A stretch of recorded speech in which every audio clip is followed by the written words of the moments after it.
उस वेदी पर उसी मूर्ति की प्राण प्रतिष्ठा होनी चाहिए जो 500 साल तक जो है धूप छाया बारिश गर्मी सब बात करें। जिस भगवान छुप छुप के आहें भरना क्या, जब प्यार किया तो डरना क्या। तो भाजपा में छुप छुप के काम, भगवान के दर्शन करने के लिए निमंत्रण की जरूरत पड़ेगी।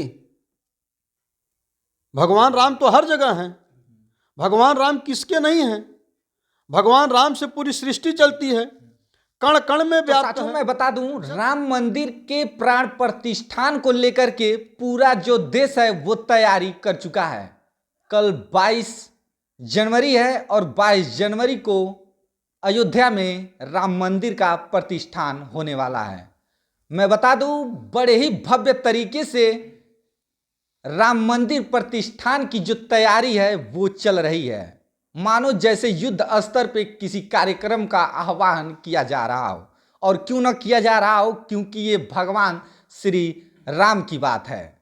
कुछ लोग ये भी कह रहे हैं कि प्रभु श्री राम के नाम को लेकर राजनीति की जा रही है। विपक्ष के लोग बीजेपी पे इल्जाम लगा रहे हैं कि ये राम के नाम को बेचने का काम कर रहे हैं और तमाम ऐसी चीजें हैं जिन पे हम बातचीत करेंगे। आज हमारे साथ मौजूद हैं भागीदारी पार्टी पी के राष्ट्रीय सचिव डॉक्टर महेश चंद्र प्रजापति जी। उनसे हम बातचीत करेंगे कि आखिर ये क्या सोच रहे हैं राम मंदिर प्रतिष्ठान को लेकर के, और क्या ये प्रभु श्री राम का दर्शन करने अयोध्या जा रहे हैं कि नहीं जा रहे हैं। सर बहुत बहुत स्वागत है आपका एबीसी हिंदुस्तान न्यूज चैनल में। बहुत धन्यवाद भाई। सर, भगवान श्री राम मंदिर का जो प्रतिष्ठान है वो कल होने जा रहा है, क्या आपको भी निमंत्रण मिला है जाने के लिए? देखिए, भगवान राम सबके हैं। भगवान राम से पूरी सृष्टि चलती है। भगवान राम कण कण में है और एक सामाजिक संगठन और एक राजनीतिक दल, मतलब ये कौन होते हैं किसी को आमंत्रित करने वाले, किसी को आमंत्रित न करने वाले। यहां केवल राजनीति हो रही है। भगवान राम के नाम पर भारतीय जनता पार्टी शुद्ध रूप से राजनीति कर रही है। आप बताओ, भगवान के दर्शन करने के लिए निमंत्रण की जरूरत पड़ेगी? भगवान राम तो हर जगह हैं। भगवान राम किसके नहीं हैं?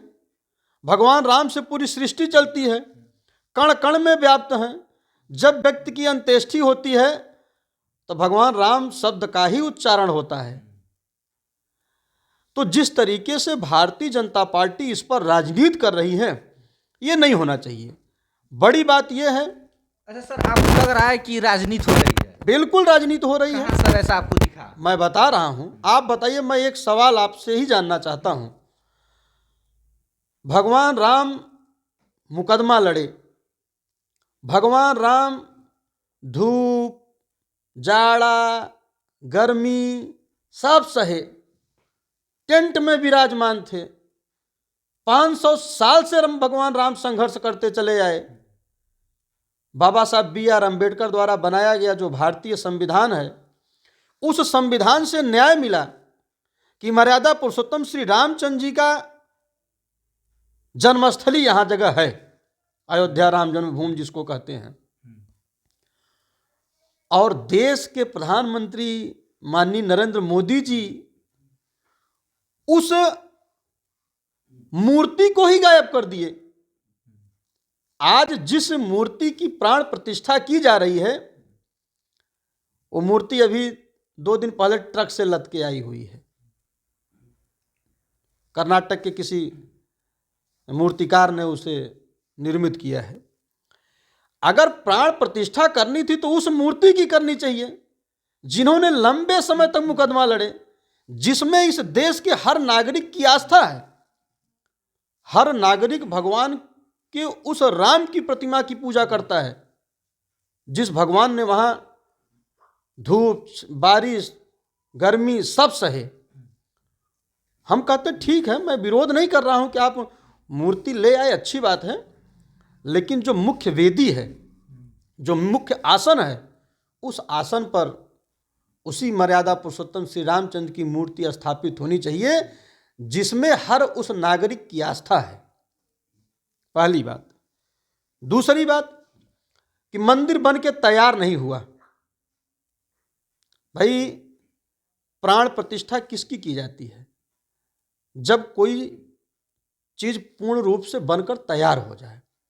और प्राण प्रतिष्ठा केवल मंदिर की जाती है और मूर्ति की जाती है, दो चीज़ों की। शास्त्रों के अनुसार, जो हमारे शास्त्र हमको शिक्षा देते हैं, जो हम उनसे जाने हैं, जो पढ़े हैं, जो देखे हैं, दो चीज़ की प्राण प्रतिष्ठा की जाती है, एक मंदिर की, दूसरी भगवान की मूर्ति की। बाकी तो प्रवेश होता है। जैसे हम गृह प्रवेश करते हैं, भाई एक फ्लोर हमने मकान बना लिया, हम घर में प्रवेश कर गए, ऊपर वाला हमारा बनता रहेगा। लेकिन कभी आपने क्या ये सुना है क्या कि मंदिर प्रवेश या मूर्ति प्रवेश? जब मंदिर बनती है, उसका गुंबज बनता है, उस पर पताका लगता है, तब हमको ये दिखता है कि भाई मंदिर पूर्ण रूप से बन गई है। लेकिन यहां तो सब आनन फानन में हो रहा है। 2024 का लोकसभा चुनाव है, राजनीति कर रही है। भाई, भारतीय जनता पार्टी का एजेंडा शुरू से रहा है राम मंदिर। हम कहते हैं जब देश की जनता आपको पसंद करती है, देश की जनता आपको वोट देती है, आपकी पूर्ण बहुमत में सरकार बनाती है, तो आपको इंतजार कर लेना चाहिए।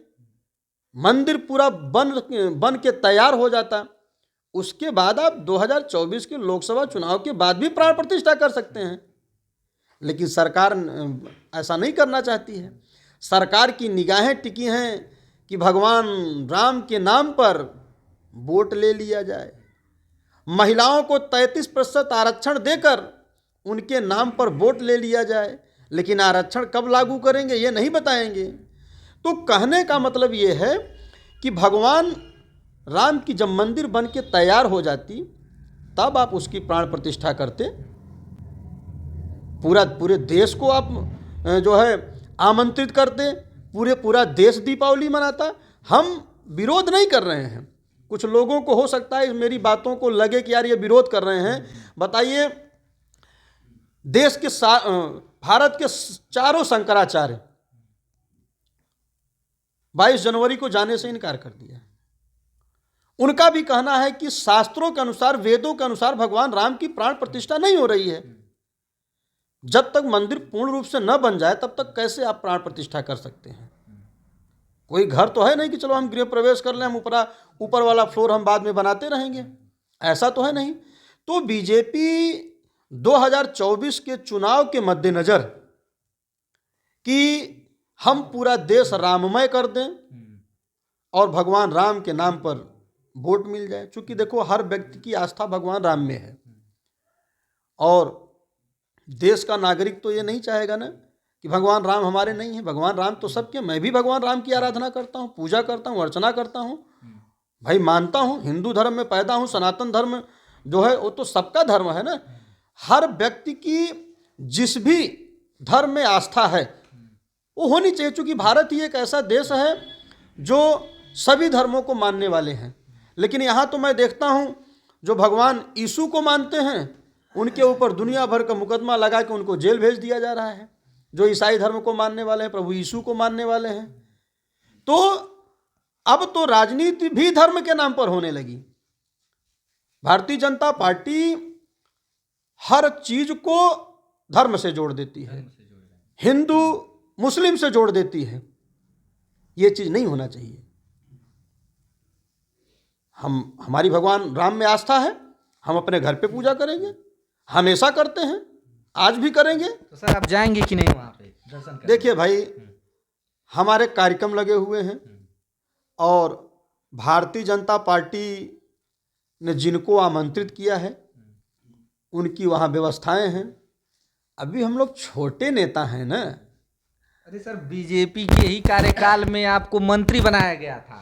नहीं तो देखिए, छोटे नेता कैसे हुए आप? हाँ, बनाया गया था वोट लेने के लिए। अगर मैं उनके क्रियाकलापों पर काम किया होता, उनके कहने पर काम करता तो सब सही था। मुझे लगा कि जिस समाज के लिए मैं लड़ रहा हूं उस समाज में दरोगा नहीं दिखते हैं, मास्टर नहीं दिखते, बाबू डॉक्टर चपरासी नहीं दिखते, लेखपाल सिपाही नहीं दिखते हैं, तो हम इसी हिस्सेदारी के सवाल को लेकर भाजपा से लड़ते थे।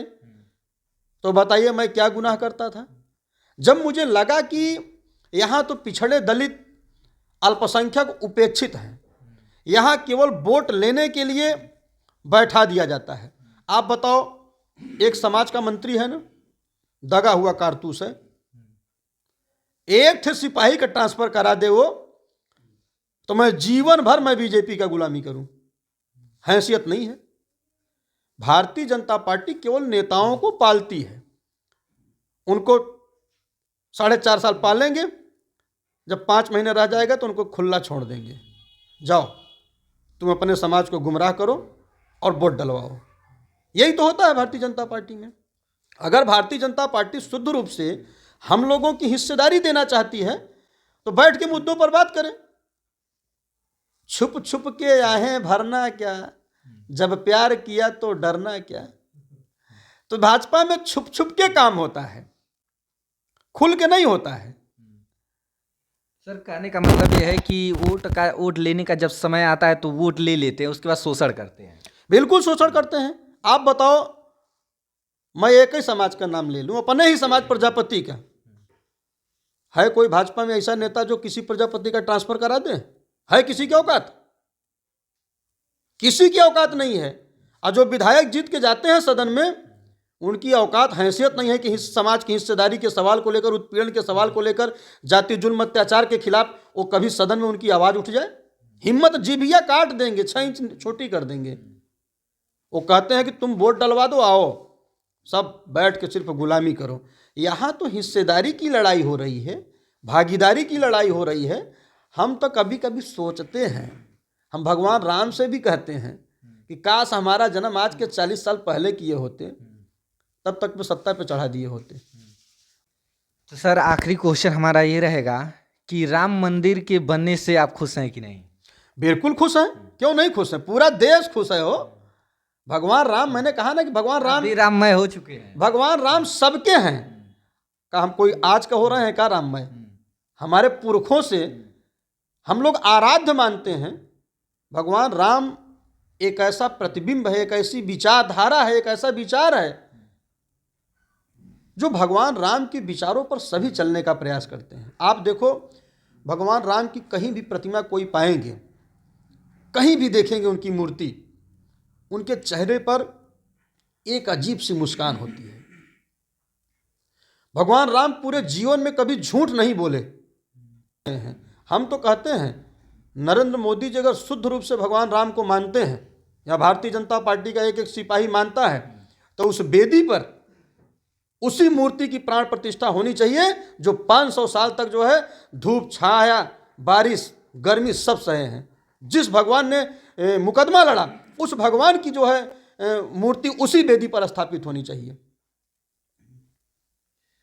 चलिए सर, हमसे जुड़ने के लिए बहुत बहुत धन्यवाद, अपना कीमती समय देने के लिए। तो अभी आप सुन रहे थे डॉक्टर महेश चंद्र प्रजापति जी को, जो बड़ी मुखरता से अपनी बात जो है रखे हैं। बाकी जो पूरा देश है वो राममय हो चुका है। आपका क्या कुछ कहना है राम मंदिर के प्रतिष्ठान को लेकर के, वो आप हमें कमेंट बॉक्स में कमेंट करके जरूर बताइएगा। बाकी अन्य खबरों के लिए आप हमारे साथ बने रहिए, देखते रहिए ABC हिंदुस्तान न्यूज।